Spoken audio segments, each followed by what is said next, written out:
2025ஆம் வருடம் வைகாசி மாதம் காதணி விழா செய்வதற்கு நட்சத்திரம் வாரியாக நல்ல நாள் பார்ப்போம்.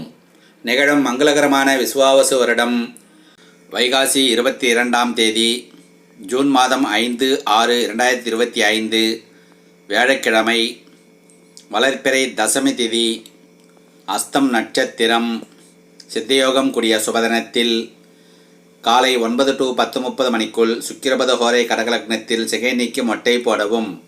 பிறகு பகல் 10:30 to 12 மணிக்குள் புதச்சந்திர ஹோரை சிம்மலக்னத்தில் காதணி விழா செய்ய வேண்டிய குழந்தைகளின் நட்சத்திரங்கள் மகம், மூலம், கிருத்திகை, உத்திராடம், மிருகசீரிஷம், சித்திரை, திருவாதிரை, சுவாதி, பூசம், அனுஷம் ஆகிய நட்சத்திரங்கள் உள்ள குழந்தைகளுக்கு காதணி விழா செய்து கொள்ளலாம். சுபம்.